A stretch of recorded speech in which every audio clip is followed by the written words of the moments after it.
Twisha case में Bhopal police की बड़ी चूक भी सामने आई है। फांसी वाली बेल्ट नहीं भेजी भोपाल एम्स। पुलिस ने बाद में फांसी वाली बेल्ट भेजी, लेकिन पहले नहीं भेजी गई थी। पोस्टमार्टम के दौरान गर्दन के निशान का मिलान नहीं कर पाए डॉक्टर। पोस्टमार्टम के वक्त लिगेचर मार्क यानी कि जो गर्दन पर बेल्ट की वजह से, फांसी की वजह से निशान आए थे, उन मार्क्स का मिलान नहीं हुआ, उन निशान का मिलान नहीं हो पाया।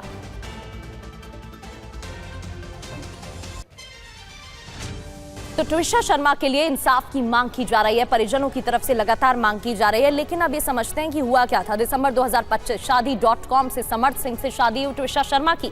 शादी.com पर दोनों मिले।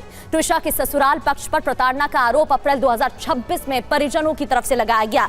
मई 2026 में मृतका ट्विशा शर्मा का गर्भपात कराया गया। यह भी आरोप लगाया गया कि जबरन अबॉर्शन कराया गया है। 12 मई रात में मां को फोन कर प्रताड़ना बताई। करीब रात 10 बजे की घटना है जब मौत से पहले जानकारी दी गई थी। 12 मई 2 घंटे बाद फंदे से लटके मिलने की खबर सामने आई कि ट्विशा की मौत हो गई है, ये जानकारी मिली है।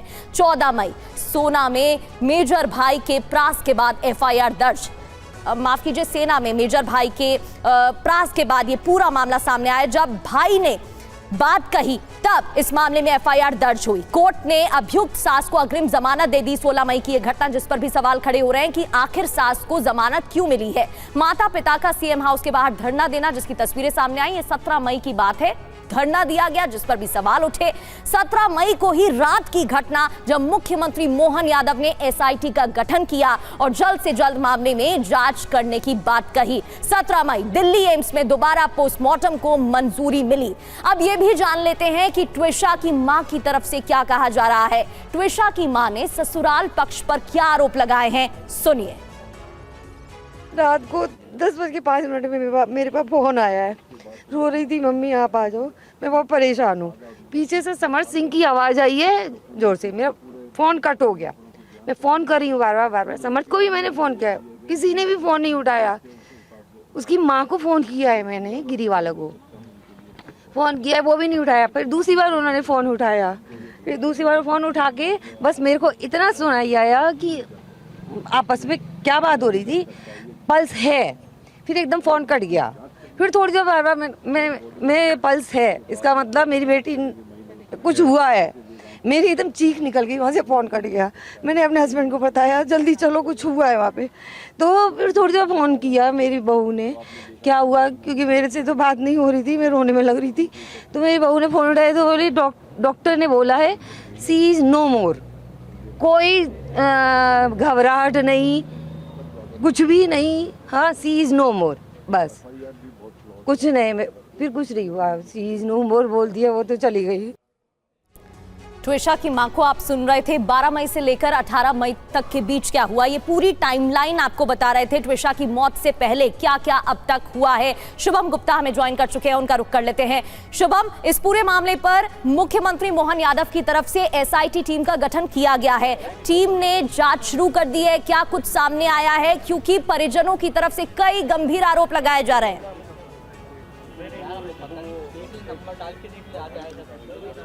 बिल्कुल, एसआईटी इस पूरे मामले को लेकर गठित की गई है और बड़ी बात इस केस की यही है कि 12 तारीख की ये घटना थी, आज 18 तारीख है, 6 दिन हो गए हैं।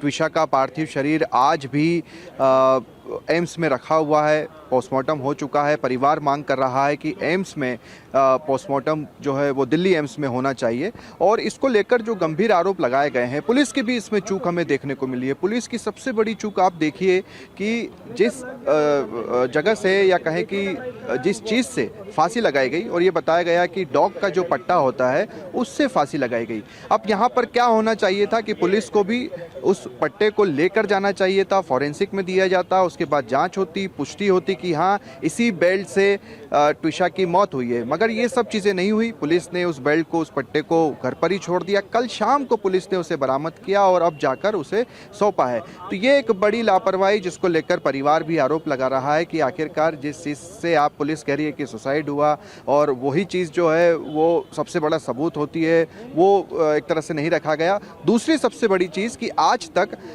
ये कम ही देखने में आया है, रेयर केस होगा जब किसी बेल्ट से किसी ने सुसाइड किया हो, जो डॉग का पट्टा होता है जिससे उसको घुमाते हैं, उससे किसी ने सुसाइड किया, वरना आमतौर पर साड़ी, फंदा, चुन्नी इस तरह का इस्तेमाल किया जाता है, तो पुलिस ने उसको उतनी गंभीरता से नहीं लिया। तीसरी चीज़ जो यहाँ पर देखने को मिली कि सबसे पहले शुरुआत में 2 दिन इसे आत्महत्या करार दे दिया गया और किसी तरह की कोई कार्रवाई पुलिस ने नहीं की। जब लगातार परिवार सड़क पर आया, कार्रवाई की मांग करने लगा, उसके बाद दहेज हत्या का मामला दर्ज किया गया। मामला दर्ज हुआ और उसके बाद तुरंत ही अग्रिम जमानत जो सांस से गिरिबाला सिंह है, रिटायर्ड जज, इसी भोपाल की जिला न्यायालय में वो रही है, उन्हें मिल गई। आज एक कोर्ट की भी तस्वीर आपको एक बार दिखा देते हैं। आज जो है बिल्कुल कई बड़ी बातें हैं। एफआईआर दर्ज 2 दिन बाद तक नहीं होती है, रिटायर्ड जज को जमानत मिल जाती है, लेकिन क्यों और कैसे? बड़ी लापरवाही है। बहुत बहुत शुक्रिया शुभम आपका जानकारी देने के लिए।